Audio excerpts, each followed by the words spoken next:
कुठला गट? गटाचं नाव सांगा परत.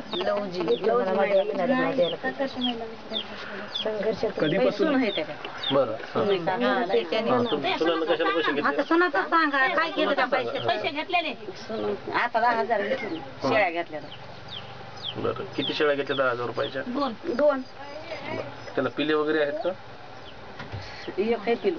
एक पिलू आहे. बाकीची गाभण वगैरे? बरं किती रुपयात बसले 2 शेळ्या? 10,000 रुपयात. ठीक आहे. ही दुसरी शेळी कधी येईल? आता तिचे काय महिने, आता 2-3 महिने झाले. 3 महिने झाले का? 6 महिने. बोल जरा. परत कशी करणार? खडा बोलायचं म्हणजे करणं लागणार. शेळ्या ऐकून परतफेड करायचं शेळ्यात ना? नाही पिले. अच्छा, मला वाटतं पिले घरच्या शेळ्या ऐकायच्या. किती महिन्याची परतफेड दिलेली आहे? 12 महिने. म्हणजे एकूण किती महिने? 24 महिने. सांगायचं खडा बोलायचं. तुमचा व्यवसाय काय होता अगोदर? काय करायचा? कारखान्याला जात होता आम्ही. अच्छा. हो. आता नाही जात? जात होत. आता जात होत ना मी. आताच आले 1 महिना झाला का. सगळे जातात का? आणि मग शेळ्या कोण सांभाळतं? राखोळी. कशा अर्धाने काही महिन्यानं? 100 रुपये महिना भरतो एका शेळीचं. सर गरिबीचं तसंच आहे. तुम्हाला माहिती प्रत्येकाकडे तसं आहे ना. आपल्याला आता दुसरे जर आपल्याला पैसे कमवायचे असतील आता ते कर्ज घेतलेले शेळ्या घेतल्या कारखान्याला गेल्या तर शेळ्यावर 2 शेळ्यावर भागते का? मला सांगा बरं. कुणाचं राखोळी घालून 4-6 महिने 6 महिने पाणी आहे का त्याला? काय गायला कापूस पाणी काय त्याला पाणी नाही. नावचं नाही आमचे. नावचं झालं तर काय बोर नाही. हिर पाडूच ना त्याच्यात. नावचं नाही झाल्यावर पडता येत नाही. नाही ना घेता येते नाही. कॅनल साईडला जर असेल तरच पाणी लागेल. नाही येत पाणी लागत हिर पाडी तर नावचं असल्यावर पैसे येते.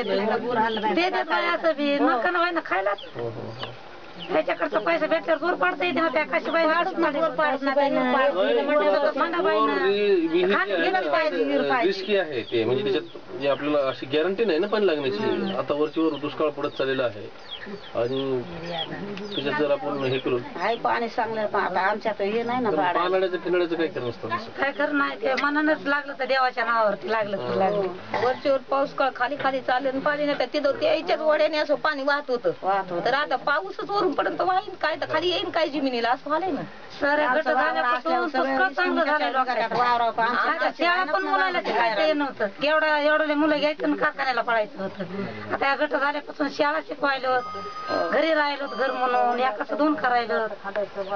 पण तुम्ही जेव्हा कारखान्यावर जाता तेव्हा मुलांना घेऊन जाता? हा बरोबर जात होते. शाळेत नाही जात नाही. आता गट केले तसे जातात ना शाळेत. आता प्रत्येक मुलं घरी शाळेत. आता तसं निघालंय ना शाळेत. बरं जे आता कारखान्याला जातात आता मला एक प्रश्न की समजा शाळेतली पोरं आहेत ते कोणाकडे ठेवून जातात? मग ते पात्रीला शेलोला तसे टाकायचे शाळेत. नाही बारकायले जे असतील ते 3री 4थी वाले मग ते आजी राहतात ना घरी. म्हाताऱ्याच्या आवाज म्हाताऱ्याच्या आवाज म्हणजे जातात शाळेत? म्हणजे असं घेऊन नाही जात तुम्ही? प्रत्येक लेकरू शाळेत जात. छान. म्हणजे आता विचार करून 10 रुपये शेकड्याने गावातले पैसे वापरावं लागत होते. आता गट केल्यापासून या जेवारी तर समजा आता काय आपल्या मोठा आवश्यक म्हणलं लोकांचे काढावंच लागायचे.